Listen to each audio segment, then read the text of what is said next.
Okay, Orlando, the biggest person on the team, 6'8", 345. Have you always been the biggest human on every football team you've been on? Yeah, I have. Man, I had a teammate that was somewhat close. We were in college, I guess you could say, in size.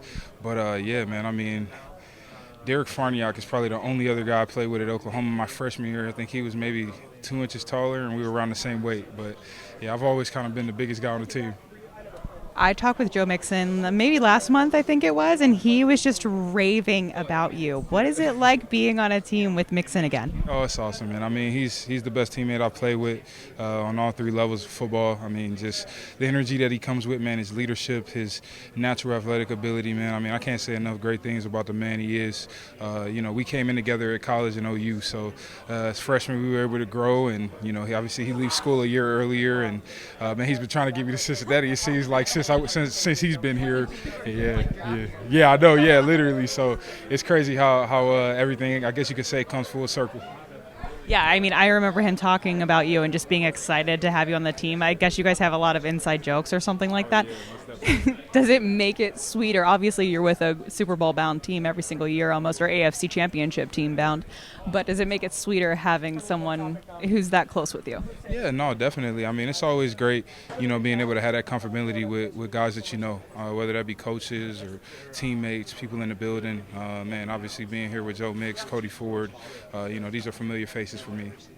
I know you guys are just going through like mechanics, you're working on conditioning, stuff like that, but what have you learned so far from Frank Pollack so far in training camp? Yeah, so much. I mean, so much I've learned. Just really understanding my game, focusing on my natural ability, independent hand strikes, using different angles in my footwork and sets within the system and winning within the system. Man, it's been so much, that he's been able to teach us. And what is the biggest lesson that he's trying to instill in you, I guess, as the season approaches? Consistency. I think that's the biggest thing is consistency, and he takes that approach every single day. What is your opinion of the current offensive line that you're with? What do you think of the guys so far? Because I know that the offensive line is quite a close unit typically. Yeah, no, I mean, I think we got an amazing group. This group has a lot of potential. It's a somewhat, you could say, a young group, but we're also experienced. And guys like Cordell, man, I mean, I think he played 20-something games last year or something like that. And, obviously me being in my 6th year, Ted's in, I think, year 8 or 9, Kappa, year 6. So, and then, Jonah over there, man, I mean, it's a lot of experience. And I think this is a group that's really tough. We've all been challenged in life. We're a very focused group. And I think we got the ability and physical attributes, man, the mindset, the leadership to go out there and be great this season.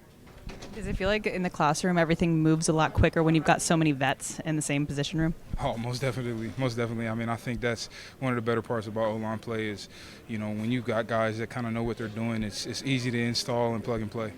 You're coming to a team who has a major chip on its shoulder. Have you noticed that around the building at all? Oh, I mean, I noticed that when I was playing against them in the last 2 AFC championships in the last 2 regular seasons. So I understand that this is a franchise, man, that has very high standards and high expectations. And, before I even signed here, I had a big understanding and a clear understanding of that. And you've been number one before. Will you just describe for people who don't understand the journey how difficult it actually is to be number one at your craft? Yeah, no, it is. I mean, you've got the number one schedule that you've got to play every single year. When you're the number one team in your conference or your division, you're playing the number one team in the AFC South, East, and West. And on top of that, when they make the schedule for the NFC opponents, you're pretty much getting the same thing there. So,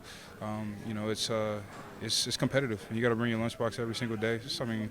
And the same thing goes for the number 2 people, but more so the number ones because a lot of times those are the teams with better talent and a lot better teams as well.